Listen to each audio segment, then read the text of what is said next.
stands still. 3 kilometers southwest of Sydney's city centre, the urban noise peels away layer by layer until you suddenly find yourself in an unfamiliar quiet. This is Glebe. The first impression here is that time flows at a different pace. Old brick houses line the steep hills, and large trees cast shadows over every street corner. Right next to the busy city, this place breathes at an entirely different rhythm. With each step, you feel something calling out to you, from the cracks between old bricks, from the ends of winding alleys. This neighborhood doesn't rush you. It simply gestures for you to walk slowly, at your own pace. The name Glebe comes from 18th century England. It means church land, allocated to clergy, an old institutional term for land specially set aside to support the church's ministers. In 1789, the first governor, Arthur Phillip, allocated about 400 acres of this area to the Anglican Church to support the colony's first chaplain, Reverend Richard Johnson. It was a vast area, similar in size to Sydney's Centennial Park, but Reverend Johnson once sarcastically called it 400 acres not worth 4 pence. The terrain and soil made it unsuitable for farming. This neglected land finally began to develop into a residential area in 1828, when the church divided and sold the property. The name carries not just ownership rights, but traces of how early colonial society shaped the city through a religion-centered order. Time molded Glebe into many forms.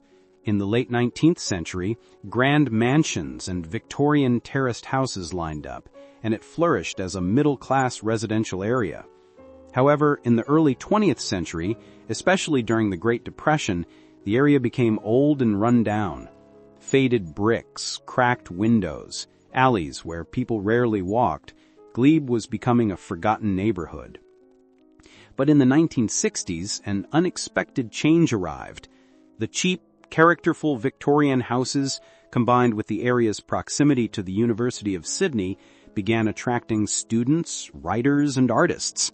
They discovered the charm of the old neighborhood, the texture of aged bricks, the intimacy of narrow alleys, and the stories layered in time-worn buildings. Glebe was reborn as a bohemian street for free spirits. Through community and preservation movements, they protected Glebe's historical value. Thanks to them, the streets we walk today preserve memories of the past intact. Victorian buildings and old brick terraces hold on to yesterday's memories, while independent bookstores, cafes, and markets fill today's life. Every Saturday, the Glebe markets open. Vintage clothes, handcrafts, secondhand books, and food mix together, and people enjoy staying more than shopping. This place has become well known to tourists, making it a spot where you can meet people from various countries. At 5 p.m. on a Saturday, I arrived at the market as it was closing. Various booths were being packed up. There, I met Sue, a Korean woman in her mid-30s.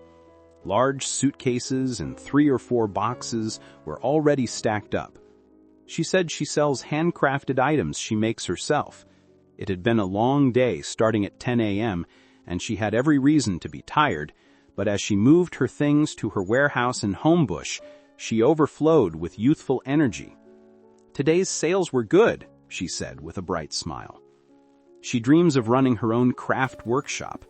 From her confident tone, I could sense that dream wasn't far off. Glebe's name held religious purpose, but through the changes of time, it became a symbolic place in Sydney where diverse lives and cultures flourished. It left the church's boundaries to become a middle-class street, fell into decline, then revived as an artist's sanctuary. Now it lives and breathes as a unique neighborhood where past and present coexist. The stories these old bricks and trees tell still offer a special experience connecting past and present to those who walk Glebe's streets. At dusk, viewed from atop the hill, Glebe was peaceful, a neighborhood that kept its own pace amid the bustle. In that quiet, time flows unhurried. Slowly, very slowly.